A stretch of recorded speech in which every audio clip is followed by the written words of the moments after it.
Efraim Halevi, what outcome do you think the Israeli government wants to see in Syria? A victory for Assad or a victory for the rebels? Or is this Syrian civil war dragging on actually the best of both worlds for Israel because it neutralizes a threat on the country's border, as some would say it's useful, and it distracts attention from the Palestinian problem? First of all, 6 successive Israeli prime ministers tried to get peace with Syria. 6 of them. And none of them was able to do this. Syria is the key to peace in the Middle East. It has always been Syria and not any other country. Secondly, I want to say very clearly that the problem in Syria today is not the Syrians. It's the external involvement in Syria. On both sides or one side?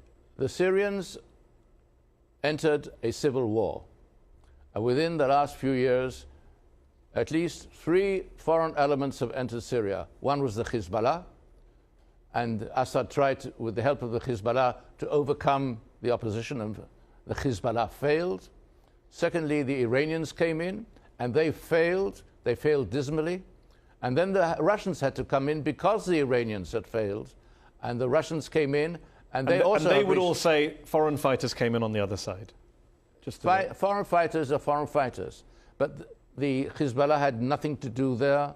The Iranians had nothing to do there. And I think the Russian presence is not contributing even to Russian So to deal with security. my question, what does Israel, in your view, want to see as the outcome in Syria? Assad staying or Assad going? A victory for the rebels or the victory for the government? I think, or neither? I think perpetuation of war? What Israel would like to see would be an outcome where an independent Syria, independent from foreign intervention, was left to its own and was able to chart its course. So an independent Syria with Assad in control would be fine, as long as it was... I didn't say in control. I'd say an independent Syria in the confines of the Syrian borders would be able to chart a policy of, shall we say, of peace and of acceptance with its neighbors. It's a wonderful description. I'm sure many people would support it. You're not actually answering the question. With Assad in charge or the rebels in charge? Whoever is in charge. So Israel doesn't have a view, is your answer? Whoever is in charge and is willing to follow such a policy. So to be clear, Israel does not have a preference between the rebels and Assad. It's whoever sticks to this description. I think we have no preference. No. Okay, you say no preference. There have been reports that Israel has been treating wounded Syrian rebel fighters in its hospitals on the border, including fighters from Nusra Front, which is, of course, the al-Qaeda proxy in Syria. Do those reports worry you that Israel's helping wounded al-Qaeda-aligned fighters?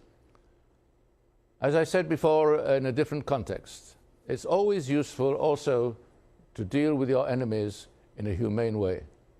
And I think that when you have people who are wounded and you can deal with them in a humane way, the considerations as to whether to take them in are not simply whether it's politically useful or whether it's politically So it's purely humanitarian, you say. So there's no tactical or political strategic... I didn't say there's no tactical. I said the main consideration, the immediate consideration is humane. But the tactical issues involved, I mean, you know better than me the phrase blowback. You don't think there's going to be blowback against Israel if you get into bed with a group like Nusra Front? No, I don't think so.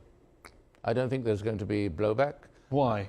Because I think that, unfortunately, the rules of the game in Syria are such that you can do anything that is not possible to be done anywhere else.